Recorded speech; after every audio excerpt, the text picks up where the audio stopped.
So ngayon dito po tayo, makikita natin dyan yung heavy equipment nun sa malayo. Sana maaninag nyo. So dito po tayo ngayon sa may papuntang Minalin. So yan na po yung construction ng initial. So dito tayo sa may so ang kalsada yung dinadaanan natin dito. So ito yun. So dito tayo. Ito yung kalsada na galing ng MacArthur Highway. At ito nasa ilalim ng mga puno tayo, no. So dito ito sa direksyon na ito papuntang Minalin.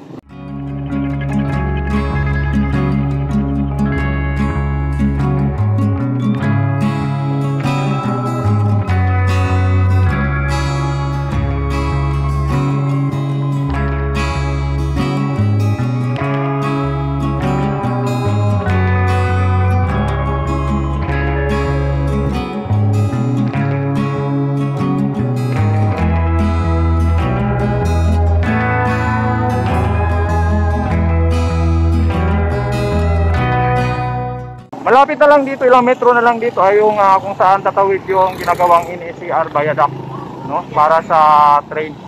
Ilang metro na lang ang layo dito papunta doon. So ngayon sisilipin natin kung ano nang sitwasyon doon, no, doon sa construction ng viaduct doon sa may ikalawang gantry ng CPN1, no. So NECR phase 2 CPN1 Malolos Park Railway Project. So titignan natin kung ano na yung nung nakaraang nagpunta tayo doon ay halos ilang poste na lang at tatawid na sa kalsada.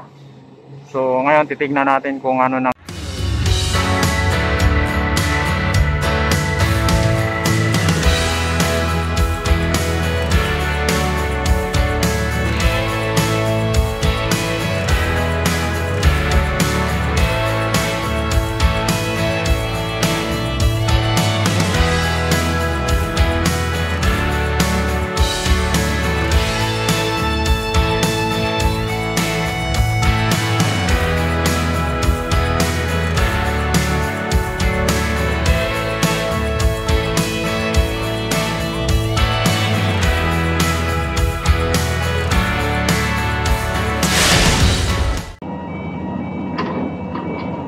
Yan o.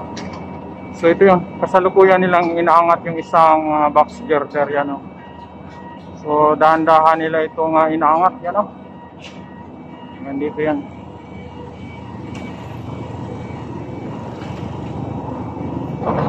So yan o, maangat na.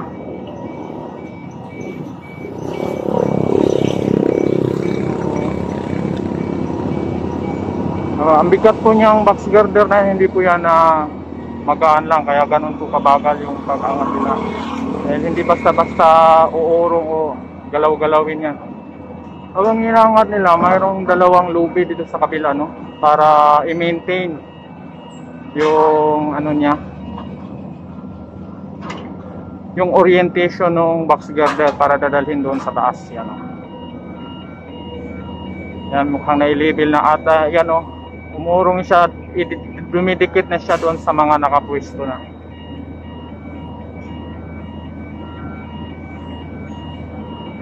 At kung makita natin dito sa baba, andyan yung isang truck, isang hauler na may karga ng rin, box girder. Yan o. So, nire-ready na rin nila para ililipat na naman yung anchoring hook ng nung gantry. So yun. Ito pang na ito. 1, 2, 3, 4, 5, 6, 7, 8, 9. Pang 10 span ata itong salukuyang ina-anchor nila yung mga box girder. 1, 2, 3, 4, 5, 6, 7, 8, 9. Pang siyam pala, pang siyam. 1, 2, 3, 4, 5, 6, 7. Pang siyam na span na itong ginagawa nila. Ayan o, so malapit na dumikit yung ginagawang box girder nila. Yan o. Yun, so may mga tao din sa taas. Yun o, tinutusok na nila yung parang mga bakal para yung bipitin doon sa magmula sa taas. Yan, ilalak na nila yan doon sa bracket. Yan, dumikit na yung ayan o, mga bakal. Tutusok nila doon sa ano, sa bracket. Bakal pala yan, akala ko kable yung ginamit nila dyan, mga bakal pala yan. Yan oh, bumibitin-bitin yung bakal oh. Kasi pag titingnan mo sa ano, parang kable eh, yung bakal pala yan. Oh, yun oh, tinutusok nila mula sa taas. Ito namang isa, yan oh.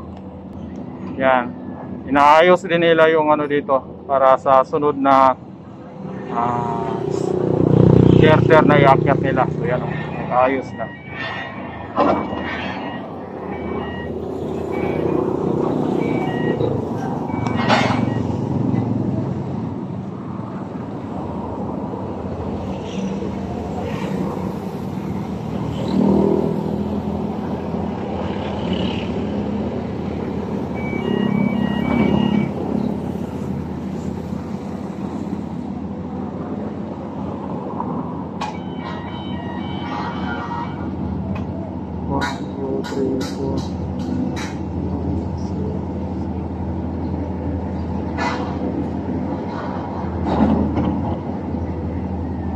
So marami sila dito, no? Higit 10 yung mga personnel na gumagawa dito.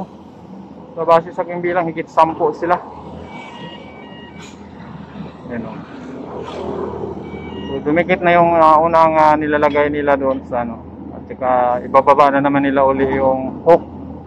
Yung anchoring hook ng gagaling doon sa motor, winch motor. Para kukunin na naman itong isang nakahinahanda nila dito sa baba.